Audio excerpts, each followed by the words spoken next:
Thank you for listening to Hells and the Hippie on your podcast player of choice. Let's talk about some stuff. Well, we're back. You know, last episode we talked a lot about a lot of things, and we kind of ended up at the end with this idea of exposing ourselves to other points of view. And I got a question for you, Hells. What you got, bud? What thoughts do you have on cultural silos? Silos in general. Yeah, right. Because I bet you've got some ideas. So this might take a little minute. It might ramble here for a little bit, so I need you to bear with me. I'm good. So I go to my brother got married recently. Yes. And so I had a wonderful wedding. Obviously, two different families coming together. That's always a part of a wedding. You know, you have people that have never met on either side of the family, bride or groom, and their families, which, you know, in some ways it's baggage that you're meeting other people's baggage. But it's sitting there and having some conversations with people, it became very, very interesting to me because we were able to celebrate in the moment, in the love, and uniting, you know, looking at each other, kind of feeling each other out a little bit as far as, well, I guess we're family now. So, you know, it takes a different thing. It takes on a different feel altogether when you're meeting somebody that is now becoming a family member. And I'm not talking about the bride. I'm talking about aunts and uncles and mothers and mother-in-laws and all these types of things. And you start to understand slowly as it goes on, and the more conversation you have, that there's some real differences. Mm-hmm. Yeah. As far as how we view the world. And it become that much more interesting to me. And there was one individual that I spoke to. He said, "I don't want to get into politics. I don't want to get into any of that." Yeah. So it became interesting. But the reason why it even got there was because the individual made a remark politically. That individual made the remark. So when I then challenged that thought, all of a sudden it became, oh, I don't want to get into that. Look, it might have been a safe trigger for the individual. Yeah. It might have been one of those safety things that's just like, I was lectured. For all I know, the guy was lectured by his wife, his kids, his whatever, as far as no matter what, don't talk about politics, don't talk about it. Maybe he caught himself in the moment. Okay. But for me, it begged the question just a little bit. What happens if the only time we discuss important things, whether it be policy, and you know, we've talked about this before, the difference between policy and politics. Mm-hmm. You and I have had that conversation. Mm-hmm. What happens when the only people that we're willing to have conversations with are the people that agree with our own individual ideologies, and we're not able to have conversations outside of our silo? Growth does not happen, that's for sure. So you have no growth. Yeah. The other thing that happens is the only thing that you're getting is reinforcement of your own thoughts. Yeah, that's right. Which is very dangerous. Yeah, your own thoughts might be incorrect. I don't mean you, I mean all of us. We may truly, honestly believe something that is incorrect. And yeah, if we're just talking to other people who think the same thing, you're exactly right. Our silo will be very limited in seeking any kind of truth because we're pretty sure we've already arrived at it. That's the problem. Because we've already, so now how does this work exactly? Because we create silos in our real social existence, right? Yeah, that's true. In our real world, we create silos. Yep. Even on social media, the people that we choose to follow on a Twitter or a whatever, they, for the most part, have the same ideologies. Yep. The news that we watch and consume, if I don't like Fox News, I'm not going to watch it, so I'm not getting that I'm not getting that information. I'm Right. not getting that perspective. If we continue to sit here and jam ourselves into silos, we lose massively. And it was, and again, it's like I'm asking you to bear with me here a little bit because it gets more complicated for me in my mind because we do Q&A on Tuesdays for Black Box in the Roadhouse, and Mhm. one of the questions that was asked of me yesterday that I was like, damn, what a question, was what are you doing to improve your trading? What have you Hmm. done? Hmm. And the thing that I've been focused on the most for the last couple of months is making sure that I'm trying to understand other perspectives more, regardless of whether or not I agree with them. Because I'm more of a narrative trader than I am anything else. More That's of true. Yeah, that's true. more of what's the story, what's going on. And if the story in the media, in the information that I consume, is only from sources and people that agree with me, then maybe I'm not getting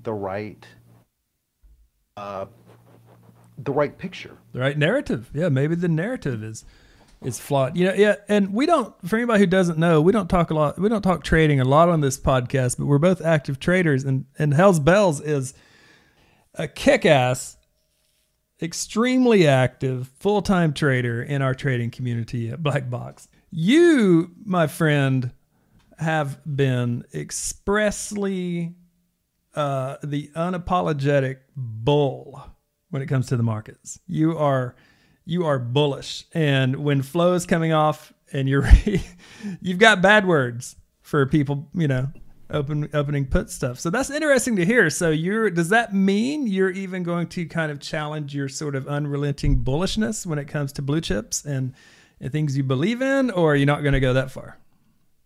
I will always be bullish on American blue chip companies that continue to perform. I've been bullish on Apple, Yeah. bullish on Tesla, Yeah. bullish on Microsoft, Yep. bullish, but all up and down the line of real companies doing good things, improving. I've been bearish as all bloody hell on Netflix for the last 5 years. That's true. Yeah. Yeah. Yeah. Yeah. I've been bearish on DraftKings since it was Oh pounding yeah. up Yeah. into the Yeah. 50s. I'm bearish on I'm bearish on Ford. I'm bearish on GM. I'm bearish on legacy banking. I'm bearish on all of these Yeah. Okay. other Yeah. pieces of what it is. So it's not necessary. It's So just you're bullish on, like you just said, the blue chips that you believe in. So me saying you're bullish just generally in the market definitely was an oversimplification. Yeah. again, but what you just did is what a lot of people like to do. You want to put me in a box. Yeah, that's true. You want to place me in a certain place and be like, well, Hells believes this because this, but it's like, but what about all this stuff? It's like, no. We don't want to hear about that. We want this to fit our narrative. And I'm not saying that you're doing that like on purpose or anything, but a lot of people want to be like, oh, we have to put him in a box. Mm. And Yeah. Yeah. that's Yeah. just Yeah. it's the look, I can agree with somebody on a certain subject and disagree with them on another, but that doesn't mean that I feel that they're one way or the other. Yeah. Sure. Sure. That makes sense. That does make sense. That does make sense. That was definitely. Yeah, that was me jumping a few steps ahead. But definitely, so this person asks you, what have you done to improve your trading? So you're considering different narratives, which is an interesting answer for sure. Well, it is because Different points of view. Different points of view. because there's something missing within the market right now. There are some puzzle pieces missing as to why we are trading the way we're trading right now in this range.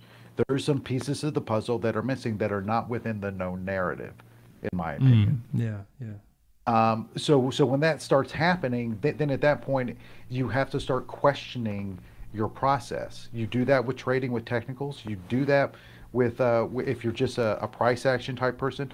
You start questioning when you're not getting the results that you think that you should, not necessarily from your trading, but from the a general market perspective, you have to ask yourself the question, if you're being honest, what am I missing here? Mm. And I think that I was forcing myself to go outside a little bit further to not just listen, but to really dissect and have an understanding of some of the other perspectives. Mm. Yeah, right on.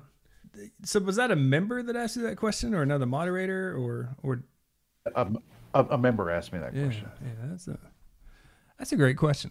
It really is. So trading or otherwise, silos in trading is interesting. There's definitely there are those people who have their teams, and they're just not going to come out of their teams. They're just going to trade certain ways, or at least publicly, that's what they're doing. But the idea of silos, the idea of being surrounded in echo chambers of belief, market or otherwise. I like the example from the wedding where you said the guy made a political statement, and then you responded to it, and then all of a sudden he doesn't want to talk politics. That's interesting because we're not supposed to talk about politics. We're not supposed to talk about religion. We're not supposed to talk about money. And you could argue those are three of the biggest things that shaped the Western world. And if we don't talk about them, how are we supposed to learn about them and grow? So I'm with you with your. I didn't think that was a rambling story at all. I hope there's more to it, because I always love it when you take us on these journeys that are a little bit layered in meaning. Because you started with this wedding, and was it a big wedding, by the way? A lot of people there. It was a gorgeous wedding. A lot of people. 5-star resort. Opulence was one of those things that was definitely within the mix. This was not a backyard picnic wedding by any means. Nice. Did anybody there know or find out that you have kind of a politically oriented discussion show? Did that come up at all? Yeah, it came up. Oh man, did they love it? Was everybody on board with it? Well, maybe that'll be a story for a different time. Yeah. It's like, look, it's like there are some people that sometimes that you meet that really surprise you once they start opening up their mouths. Like as far as what they believe, it's like, wow, you know that everything that you just said is like so untrue, it's ridiculous, and the fact that you actually believe that in some capacity is like so mind-numbing to me. I don't know what to do. It's like I'm just blown away. It's like, how could such stupid words come out of your mouth that you actually believe? I'm imagining you sitting there in your nice suit, with some champagne or whatever, at a nice table, and you're just hearing whoever it is say the nonsense. And I can imagine you thinking, all right, I'm just going to be quiet. This is just a time for, Were you able to disengage, or did you end up having any interesting conversations at the table? I did not have any. Well, my brother's smart. He positioned me well. Oh, you were seated correctly. Yeah. Okay. I was seated correctly. He made sure that I was sitting next to him the entire time. At pretty much any type of like complete gathering. He's a smart boy. Yeah, I got to give it to him. Nice. As far as making sure, and I got lectures from a few people before it began, and it's like I didn't want to make in those environments, you can't make it about yourselves no matter what. You just kind of damn, that's a dumb motherfucker, and you just kind of move off it a little bit. It's like one person was talking about I guess they have some type of relationship with Trump's spiritual advisor from the White House. Oh, really? And, wow. Right. Who is? Oh my gosh. Look, I don't know. This is about as much as I'm willing to say specifically about that. Yep. But you talk about a fucking Looney Tune over there. Like just straight up fucking Looney Tune. As far as as far as that whole deal when he was in office and all the weird little prayer groups and circles and stuff like that. It made your little hand pan hippie videos look like it's just completely normal and Totally okay. logical.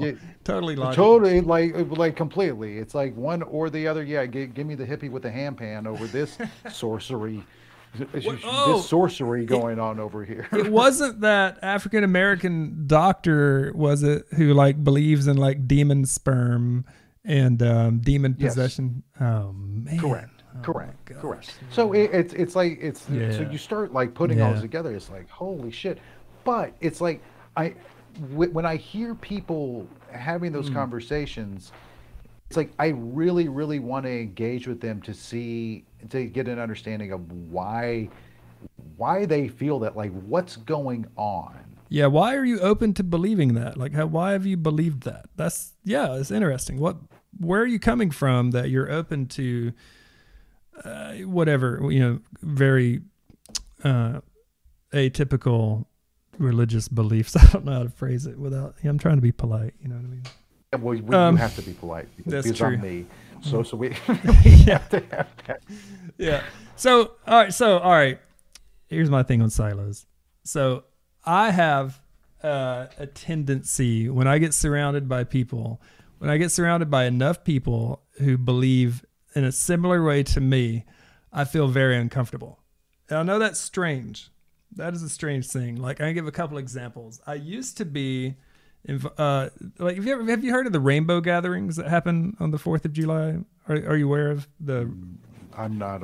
Anyway, aware. Yeah. There's the Rainbow Tribe is this anarchist collective, and I know, they may or may not be considered hippies, but I used to be very involved, and it's a lot of fun times hanging out with those people. And every 4th of July, they go to some public land somewhere deep in a national forest, and they have what's called a rainbow gathering. And if you Google rainbow gathering, which I know you will make fun of me for many days because it's extremely, it's a very free place. But, you can easily say it's a very granola place, and that is an understatement.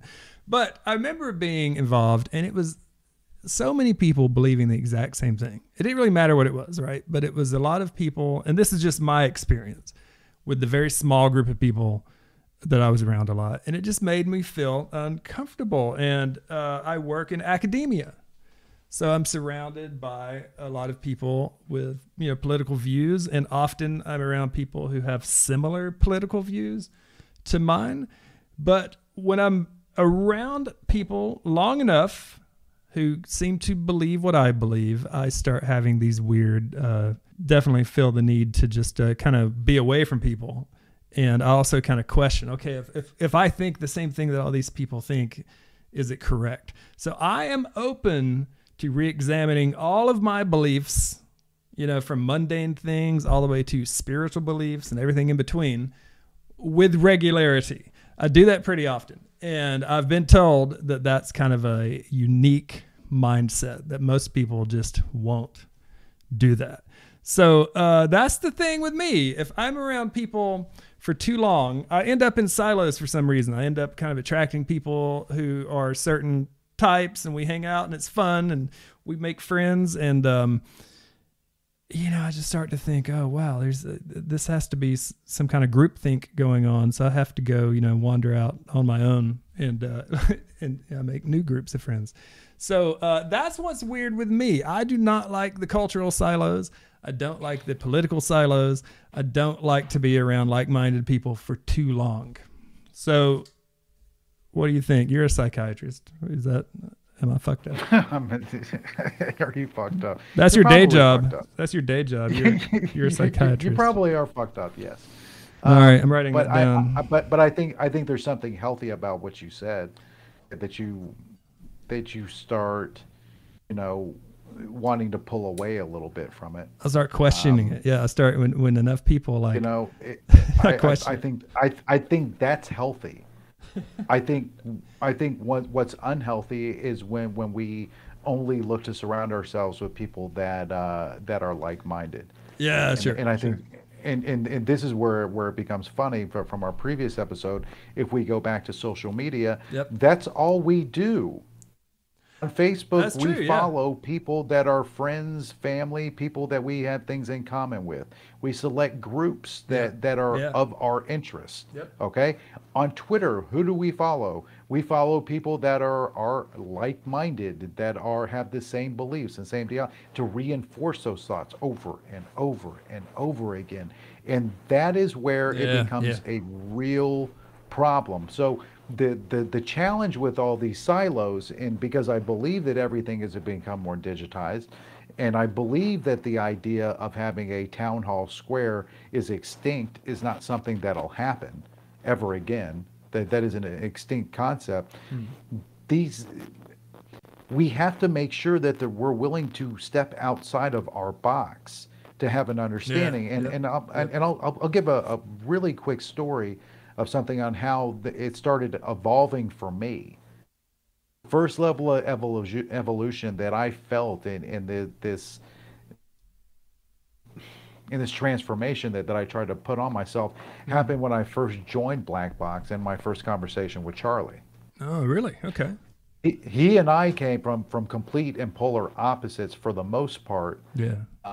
as far as ideology. But the one thing that we had in common, more so than anything else, was our love for America. Yeah. Yeah. And after several years of literally bashing heads and calling each other probably every name that you possibly can and saying every insulting thing you could probably say to another human being, Wow. Yeah. we Yeah. we both came to the conclusion that each of us were a little bit right.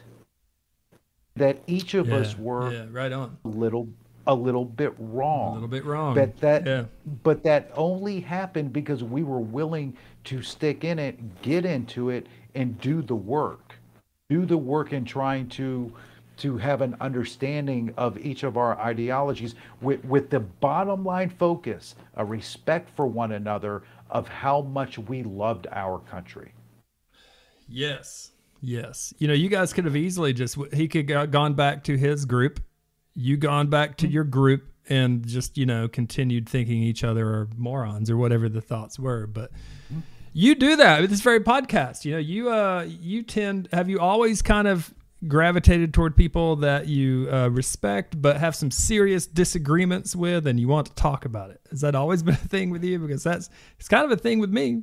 I mean, I like it. And it seems like your story with Charlie, the very birth of this podcast, freedom of expression is something that is related to that. And that's something that's crucial to democracy, to be able to have civil discourse with people whom you might disagree with. And I'm proud of this show, frankly. We do that on a regular basis. You can go back past episodes, future episodes to come, things that we put on the cutting room floor for whatever reason. But like, there are examples of you and I disagreeing about things, sometimes vehemently. Sometimes one of us makes the other one so mad we have trouble talking, right? But it's civil discourse. We're in the same room. We can be in the same room and do it, and nobody's going to punch anyone. Nobody's going to do insane stuff, because it is civil discourse, and freedom of expression is required for that. And who are we going to disagree with if we're just in our silos? If you just looked at my silo and said, oh, those dreadlocked hippies are dirty, I'm not talking to them, they're morons. If I looked at your silo and said, well, look at all these very successful traders, and I'm not going to talk to them, we would never have civil discourse. That's what it's coming down to. We have to get out of our silos to disagree while not getting out of control. I agree. And you asked the question, do I like engaging with people? Look, I've always loved debate. I've always loved engaging with people that I believe have a certain level of intelligence. Yep. But I'm also the kind of person that I know. I know when the game's over. I know when I sometimes you sit across from an individual and they just keep on repeating the same things over and over again. Yeah, that's So right. but there's no That's right. maneuvering. Yep. There's no maneuvering, there's no sway, and there becomes nothing but a whataboutism that takes place in everything, and especially with politics. It's like you say something about Trump, they're like, "Well, what about Obama?" You say something about, it's like, "Well, what about this?" And what Um, about, Nancy did this, and and Chuck, and it's like, okay, so those people wait, wait. that do Why that, do you why do you put on the Southern accent to represent that mindset? well, the South is I know why. predominantly Yeah, because red. it's accurate. Because it, Yeah, how it's about this? accurate. Because believe it or not, River, math matters. Believe it or not, Well, only the math, non-racist math that's allowed in Florida. math matters. So yeah, no, I throw on the Yeah. country accent Yeah. because it's like, and I say that specifically because I grew up in Texas. I know what I was Yeah. surrounded That's with. right. I know some of those email chains I got from racist bastards Yeah. during the Obama years, as far as with nooses around his neck, little gifs and images. I God. Yeah. know I Yeah. know what I'm dealing with. Yeah. This is not some type of caricature. Now, is that the entire population? No. No, but you're right. But the There's ones that play what about the yeah. whatabouters Right. over there Right. that have no independent thought, that do nothing but regurgitate Tucker Carlson and Hannity over there like they're some type of god. When again, we're going to get off topic here, but let's fit this in. Yeah. Yeah. Yeah. We can do it. They used the defense in court as saying, "Oh, we don't do the news. We are an entertainment show." Yeah. Yeah. That's right. No one would believe. No reasonable person would believe us. That's right. It's like, come on. It's like, so it's Garbage. like, yeah, Garbage. it's like, no, those people I can't deal with, but they're dumb as fucking rocks, man. Yeah. They are. Just dumb as rock. I don't want to have the conversation.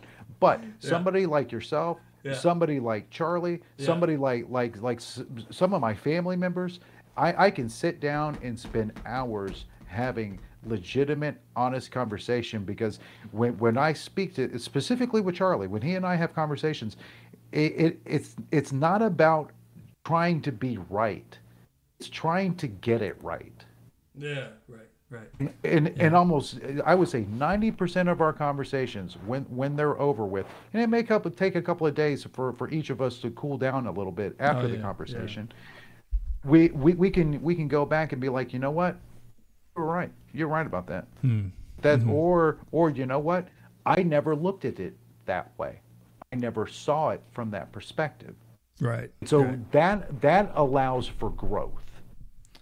That allows for us to evolve as a society, as opposed to what I believe we're doing now. I think we are devolving as a society as we continue to jam ourselves into our individual silos. Yeah, there, the idea, yes, you're right. I mean, evolution itself, I mean, biological evolution involves growth. You're either growing or you're dying, and sometimes both. But the idea of social evolution, I really think that we have to have civil discourse, and civil discourse depends upon education, but not education, in a formal way. But it depends on someone having some level of intelligence and being open to the fact that they don't know everything. And that's how you debate with people, and don't get angry, because the point of life is not to always be right. And some people deep down would never admit that to be true. And those are the people I'm not going to debate anything with, because let them think they're right. I'm just moving on, because there's no reason. You call them the whatabouts. You're right. When their point is to be right, I don't engage with that.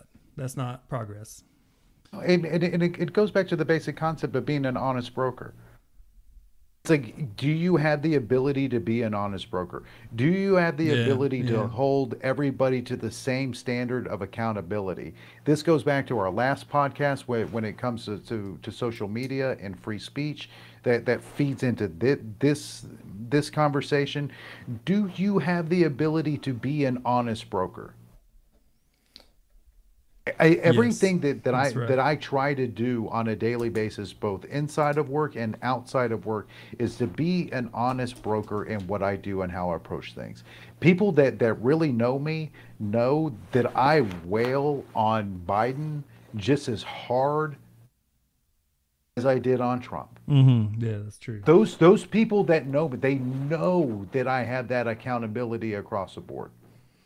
Yeah, you joked around getting called libtard, and I mean, yeah, people do think you're just super liberal all the time, and you're exactly right. People make that mistake about you quite often, and what you just said is correct. I mean, you're going to see things and talk about things as you see them, and if anybody out there thinks you're this or that, wanting to again put you in that box, they just don't know you yet. You know, they just haven't gotten to know you probably. They probably won't know me because they're not willing to step outside of their zone. Yeah, yeah, that's true. Hey, And that's fine. yeah, I mean, you know a lot of people. You might know enough people, right? Yeah. I sometimes feel like I know enough people, you know. I'm okay. Like you're tapped out. I can just give it a few years, if not. Hey, well, you mentioned the last podcast too. Think about this. We didn't talk about this, but this goes in perfectly. Isn't it interesting that we talked about the left and the right? We talked about Elon last podcast. They're wanting to grab Elon and shove him in their silo. If it's on the right or the left, they're wanting to just kind of take Elon and shove them into their silo. Now he's the champion of the right, or what, the enemy of the left, whatever the thing is. I find that interesting. And I also find it interesting. Why is the left attacking Elon so much? That's interesting to me. Because they want ownership over him, just like Yeah, the he's right, their guy on Joe just Rogan smoking right. pot. Yeah, yeah, yeah. Just like the right is going to grow tired with him when he refuses to appease them. Yeah, right. And you know, it's like, but that's the thing. It's like Yeah. there are certain individuals out there that are so into moving the ball forward and evolution and evolving and creating and discovering and improving upon and making things better. They really don't care about your political or religious beliefs. Yeah, that's true. It's like I'd be Yeah. willing to bet you anything. Elon does not spend one moment of time debating whether or not a woman should have control of her own vagina. Yeah, right. I Right. don't think that Elon has probably ever had a thought in his mind as far as, well, should we step in and govern and legislate a woman's vagina? Don't think that that's entered his mind. That sounds logical to me. I mean, the right does seem to be stuffing him and claiming him. And here's Elon. We have him now. We're going to put him in our silo. And now he's going to save free speech. He's going to bring Trump back to Twitter, et cetera, et cetera. And you're right. When it's apparent to everyone in that silo that he is not going to shut up and dance, yeah, they're going to suddenly not like him anymore. That's my Not gonna like him. future prediction. And what's Elon going to do? He's going to continue to innovate. He's going to continue to do what he's going to do. He's going to continue to just live his life the way he wants to live it. Yeah, no Yeah, doubt. it's like it's ridiculous when people want to literally force upon you all, not just a few, but all of your beliefs in order for you to be one of them. And I think that there's a real misunderstanding when that happens of what America actually is. Because if you want to take pieces of the Constitution and be like freedom of speech, freedom of religion, freedom of this, freedom of that. Oh, I'm a conservative. I believe in smaller government and not spending. Oh, really? That's what y'all have been doing as you try to legislate vagina. Oh, really? That's why you're. It's like it's same with Democrats on the other side. Some of their policies and what they're doing. We want to make sure that we take care of the middleman, the middle class. What have y'all done for the middle class over the last? It's like they're, and again. So then it flips back on, well, what do you believe? Are you Republican or Democrat? It's like nothing, you dumb fuck. I'm neither one. Yeah, as if you have to be one or the other. Political discourse is possibly going to be saved by civil discourse, and the only way that can happen is if people get out of these silos. I don't know if we made any progress or not today, but what would it take, do you think? We currently have war, we have, you name it, we have some bad things going on over the last few years, and you could argue that the siloing might be at fever pitch. So I don't know what's going to, like, maybe we can end on this. Let's end with a fixing it all. No, the point is we can't fix it all because it's going to take years to fix this. But what do you think it's going to take for us to get out of our silos? And the way you considered that person's question about what you've done to improve your trading, and the way I have considered things you said over the last couple of episodes about Elon that has made me more receptive toward him. What is it going to take for people to do stuff like that, in your opinion? What's it going to take? I strongly believe that we need to demask and minimize the impact of the Joker and the thief. That's what I believe.